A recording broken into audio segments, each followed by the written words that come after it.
साथ, सारे सब्जेक्ट के साथ भी कर सकते हैं, ये भी मैंने बताया था। इसके साथ में और एक एग्जांपल देंगे, जैसे आ रहे हैं, आ रहा था, जा रहे थे, वो सेंटेंस जो कंटीन्यूअस का था, क्योंकि हम यहाँ पे फ्यूचर कंटीन्यूअस पढ़ रहे हैं, इसी में मैंने आपको एक एग्जांपल दिया था, इसमें प्रेजेंट कंटीन्यूअस वाला और पास्ट कंटीन्यूअस वाला। वैसे फ्यूचर कंटीन्यूअस पढ़ रहे हैं, इसमें भी हम पढ़ेंगे रहा होगा, रहे होंगे, प्रेजेंट परफेक्ट, पास्ट परफेक्ट और फ्यूचर परफेक्ट। ये वाले सेंटेंस, ये वाले टेंस में सेंटेंस आते हैं आ रहा था, आ रहा होगा, आ रहे हैं, इस टाइप के सेंटेंस होंगे। उसके भी मैंने एग्जांपल देके आपको बहुत ही अच्छी तरीके से समझाया था, और जो भी डाउट रहेगा आप मुझे व्हाट्सएप कर सकते हैं। उसी तरीके से आज हम स्टार्ट करते हैं future continuous tense.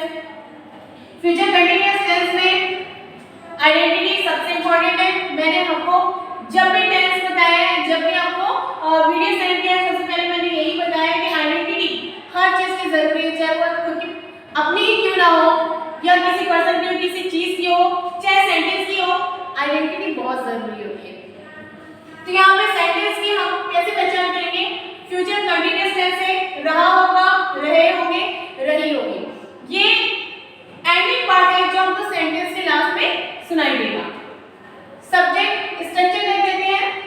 Subject will, shall plus be, be के साथ में वर्ब का first form plus ING plus object.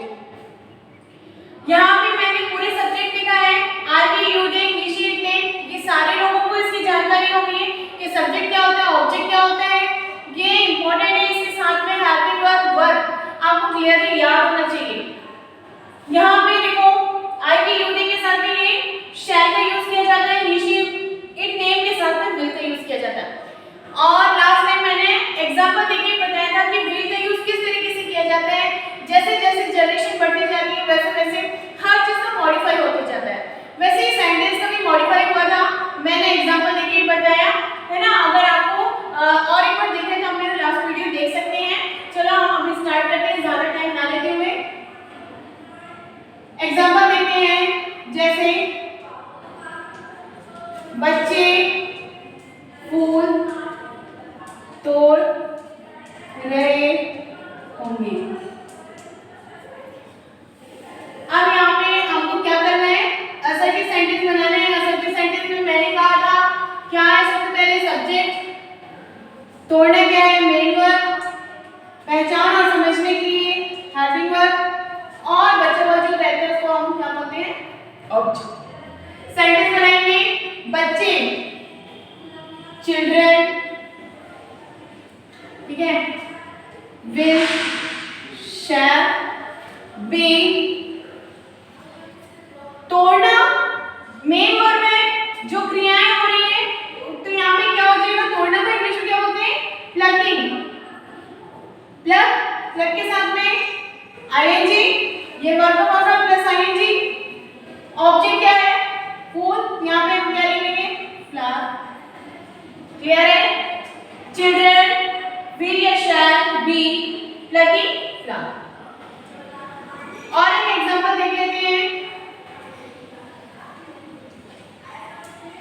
शिक्षक कक्षा में पढ़ा रहे होंगे। सिंपल है, देखो आप लोग को एंडिंग पार्ट ऑफ सेंटेंस सुनाई दे रहा है, रहा है, रहे हैं, रही है। तो यहाँ पे क्या हो जाएगा, असर्टिव सेंटेंस, ये क्या है, सब्जेक्ट, कक्षा में, ऑब्जेक्ट, ये क्या है, पढ़ाना, मेन वर्ब, और इसको हम मान लेते हैं सपोज। तो क्या हो जाएगा यहाँ पे, टीचर विल बी, पढ़ाना, पढ़ना अलग होता है, पढ़ना स्टडी, पढ़ाना टीचिंग, टीचिंग इन क्लास, कक्षा में। क्लियर है? शिक्षक कक्षा में पढ़ा रहे होंगे, teacher will be teaching in class. Clear है? आई होप कि आप लोगों को फ्यूचर कंटीन्यूअस में कोई भी डाउट नहीं होगा। इसका आप नेगेटिव और इंटरमीडिएट सेंटेंस आपको कॉपी में खुद से बनाना है।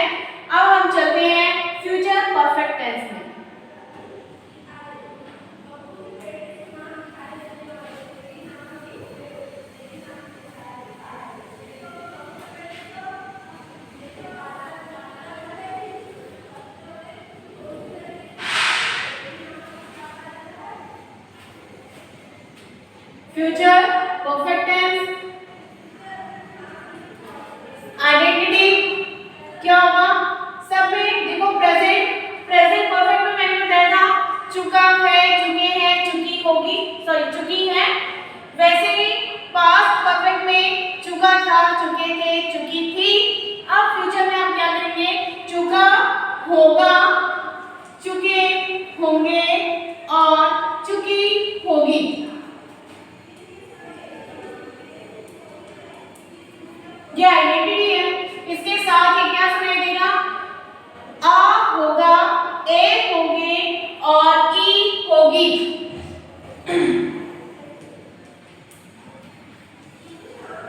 ए होंगे और ई होगी। क्लियर है? एग्जाम्पल, वह खाना खा लिया होगा। अब यहाँ इस सेंटेंस में चुका सुनाई दिया क्या, नहीं, खा लिया होगा, आ होगा। मेहमान आ चुके होंगे, तो चुका सुनाई दिया उसमें। मेरी फ्रेंड काम कर चुकी होगी या काम कर ली होगी, ली होगी तो ई सुनाई दिया, कर चुकी होगी तो चुकी सुनाई दिया। ऐसे ही सेंटेंस की पहचान आपको होना बहुत जरूरी है। तो चलो हम लोग इसका देख लेते हैं स्ट्रक्चर क्या होता है। सब्जेक्ट विल के साथ में क्या लगता है, हैव। वर्ब का हमेशा थर्ड फॉर्म लगता है परफेक्ट टेंस में, चाहे आप प्रेजेंट देखो, पास्ट देखो, फ्यूचर देखो, किसी में भी परफेक्ट टेंस में हमेशा क्या लगता है, वर्ब का थर्ड फॉर्म लगता है। Will plus have plus verb का थर्ड फॉर्म। क्लियर है? विल शैल। हम यहाँ पे एग्जाम्पल देखेंगे। एग्जाम्पल, वह अपना काम कर चुका होगा। ठीक, अब यहाँ पे देखो असर्टिव सेंटेंस होता है। सबसे बड़ी दिक्कत क्या होती है पता है, जो हिंदी मीडियम के बच्चे हैं उनकी जो मेंटालिटी होती है वो होती है कि हम इंग्लिश सीख ही नहीं पाएंगे, वो तो समझ में ही नहीं आता है। लेकिन ये नहीं सोचेंगे हम उसको समझने की कोशिश क्यों नहीं करते हैं। क्या हम एक बार अगर साइकिल चलाना सीख रहे हैं और साइकिल से गिर जाए तो क्या हम चलाना छोड़ देंगे, गाड़ी चलाना छोड़ देंगे, कोई चीज नहीं सीखेंगे? ये ऐसा नहीं होता है। तो हमको इंग्लिश सीखने के लिए क्या करना है, इसको इंटरेस्ट लाना होगा। इसके लिए बोलते ना डर के आगे जीते, तो वैसे ही इंग्लिश है, जितना इससे पीछा छुड़ाओगे वो उतने ही तुम्हारे सामने आएगी। चाहे तुम किसी भी फील्ड में जाओ, कितनी भी पढ़ाई करो, कहीं भी जॉब में जाओ तो तुम्हारा इंटरव्यू होगा, एग्जामिनेशन होंगे। आजकल देख रहे हो इतना टफ हो गया एग्जामिनेशन, कंपटीशन इतना ज्यादा बढ़ गया है कि लोग इंटरव्यू की जगह में क्या कर रहे हैं, एग्जाम कर रहे हैं, एग्जाम ले रहे हैं। तो क्या वो आपको इजीली मतलब इंग्लिश उसमें आएगी नहीं, ऐसा नहीं है। सब्जेक्ट तो कंपलसरी होगा इंग्लिश, 6 to 12 पूरा आपका सब्जेक्ट रहेगा। उसके बाद में आप अलग अलग फील्ड में जाते हैं, प्रोफेशनल कोर्स करते हैं, तो आपको तो कंपलसरी है इंग्लिश। बेस ही नहीं मालूम रहेगा तो आप लोग आगे कैसे बढ़ेंगे? तो इसके लिए हमको क्या करना है, कड़ी मेहनत करना है। जब तक हम उसमें घुस के उसको सीखने की कोशिश नहीं करेंगे तब तक हमारे लिए पॉसिबल नहीं है। जितना ज्यादा हम प्रैक्टिस करेंगे उतना ही ज्यादा हम क्या करेंगे, उस चीज को सीख सकेंगे और बहुत ही अच्छे तरीके से बोलना सीख जाएंगे और दूसरों को भी हम क्या कर सकते हैं, बोलना सिखा सकते हैं। तो ये अपने ऊपर डिपेंड करता है किस तरीके से हम सारी चीज़ों को ऑब्जर्व करते हैं और दूसरे को उस चीज़ को देते हैं। तो यहाँ पे हम देखते हैं एग्जाम्पल की ओर आते हैं, वह अपना काम कर चुका होगा। तो क्या हो जाएगा, ये सब्जेक्ट है, अपना काम यहाँ पे क्या है, ये मेन वर्ब है। ये इसको समझने के लिए ना ये हेल्पिंग वर्ब है, तो बचा हुआ क्या पार्ट जो होगा, ऑब्जेक्ट होगा। तो यहाँ पे क्या हो जाएगा, हम अपना काम कर चुका है, बॉयज है यहाँ पे, तो बॉय के लिए क्या लगेगा, ही विल हैव। अब यहाँ पे करना, डू डिड डन, वर्ब का थर्ड फॉर्म डन, अपना काम, तो क्या हो जाएगा हिज वर्क। ये वाला एग्जांपल मैंने आपको शायद प्रेजेंट परफेक्ट टेंस में भी दिया है, तो आप लोग इसको देख लेंगे। यहाँ पे सिर्फ हेल्पिंग वर्ब ही चेंज होता है टेंस के अकॉर्डिंग। ये हर टेंस में सिर्फ और सिर्फ क्या होगा, ये इंपॉर्टेंट है कि हेल्पिंग वर्ब कहाँ पे क्या लगाना है और मेन वर्ब कहाँ पे कौन सा लगेगा, first form, second form, third form लगेगा। ये किसके ऊपर डिपेंड करता है, टेंस के ऊपर। क्लियर है? तो उसके बाद हम देखते हैं सेकंड एग्जांपल। वह यहाँ घूम चुकी होगी।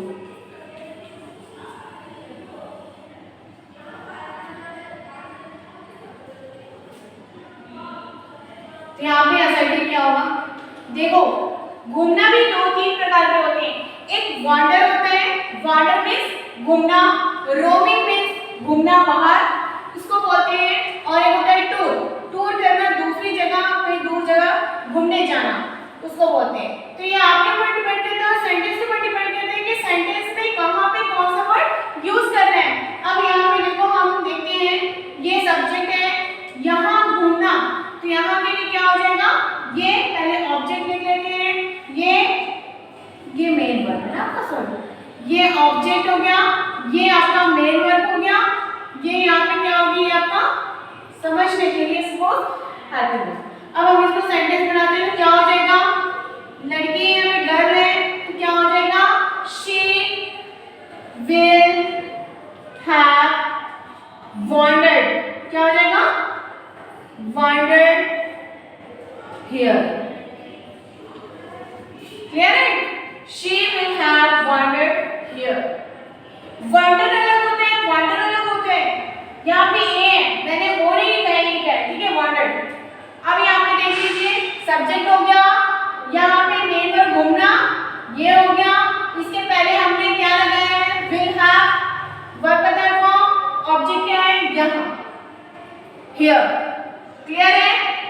आई होप कि आप लोगों को ये समझ में आएगा क्या करना है हमको। Very good.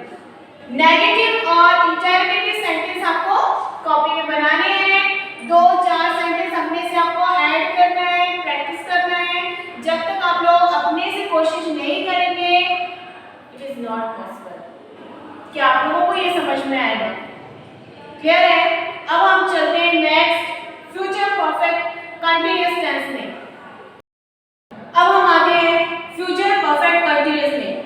फ्यूचर परफेक्ट हमने पढ़ा था, विल शैल के साथ में हाथ लगाते हैं। अब यहाँ पे कंटीन्यूअस आ गया, कंटीन्यूअस जहाँ पे भी आएगा, चाहे प्रेजेंट हो, पास्ट हो, फ्यूचर हो, उसमें वर्ब का फर्स्ट फॉर्म और आईएनजी लगेगा, सब में कंपलसरी है। जब इसको कंबाइन कर देते हैं तो आप देखिए ना, प्रेजेंट जो है वो हैज के साथ वर्ब का फर्स्ट फॉर्म प्लस आईएनजी, ठीक। सॉरी यहाँ पे मैंने बीन लगाना भूल गया, यहाँ पे क्या आ जाएगा, बीन। क्लियर है? यहाँ पे देखिए फ्यूचर परफेक्ट, फ्यूचर परफेक्ट में अभी हमने पढ़ा विल शैल के साथ में हैव। क्लियर है? अब कंटीन्यूअस इसमें ऐड हो गया है, तो इसमें कंटीन्यूअस में हम क्या करते हैं, वर्ब का फर्स्ट फॉर्म प्लस आईएनजी लगाते हैं। तो जब ये दोनों कंबाइन होगा तो सिर्फ और सिर्फ इसमें क्या ऐड होगा, बी। एग्जांपल में अभी हम देखेंगे, समझेंगे। पहले इसकी आइडेंटिटी देख लेते हैं, उसके बाद सब्जेक्ट के साथ में क्या लगता है ये देख लेते हैं, उसके बाद हम एग्जांपल की ओर आते हैं। यहाँ पे समय, समय के साथ में समय दिया रहेगा, आप लोग को ध्यान रखना है। अगर समय नहीं दिया है और सेंटेंस के एंडिंग पार्ट में आपको सुनाई दे रहा है आ रहा होगा, मींस सोते आ रहा होगा, काम करते आ रहा होगा, खाना खाते आ रहा होगा, इस टाइप के जो सेंटेंस रहते हैं वो भी आपके फ्यूचर परफेक्ट कंटीन्यूअस में ही आते हैं, इंक्लूड रहते हैं। तो यहाँ पे देखिए समय के साथ में रहा होगा, रहे होंगे और रही होगी, आपको सेंटेंस सुनाई देगा। एग्जांपल देख लेते हैं। नौकर 4 घंटे से क्या कर रहे हैं,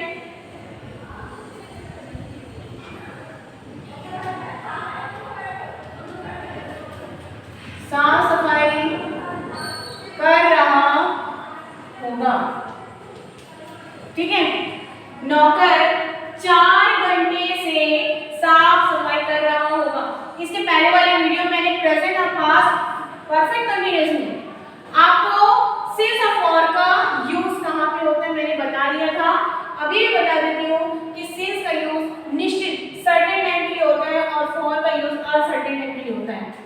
तो यहाँ पे 4 घंटा हमको पता नहीं 4 घंटे अभी के हैं कि 2 दिन पहले के 4 घंटे हैं या 4 घंटे पहले के या बाद के, हमको नहीं पता। यहाँ 4 घंटे दिया कि क्या हो गया अनसर्टेन हो गया, इसके लिए हमको फॉर यूज करना है। अब हम यहाँ पे असर्टिव सेंटेंस देखते हैं। नौकर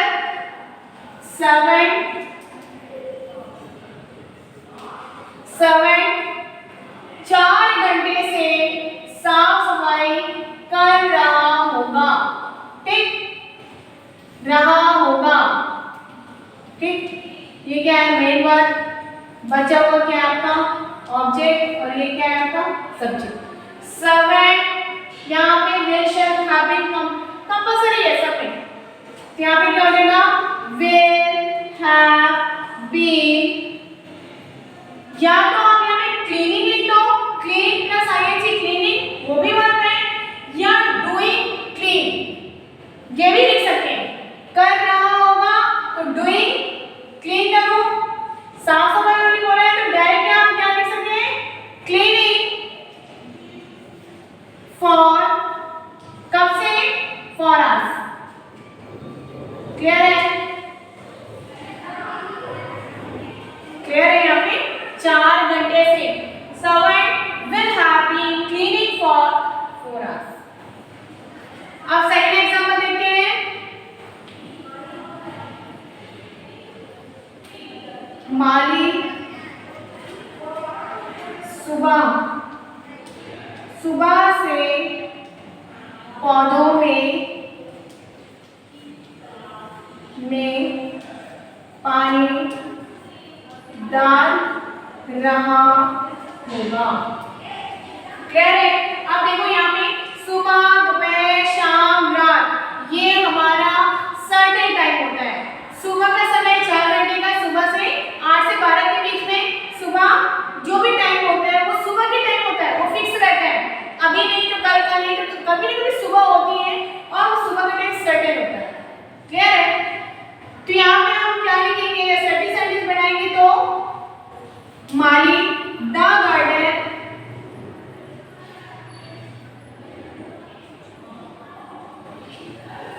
गार्डनर क्या होगा यहाँ पे will have been, will have been पानी डालने को बोलते हैं वाटर द प्लांट, पौधों में पानी डालना वाटर द प्लांट।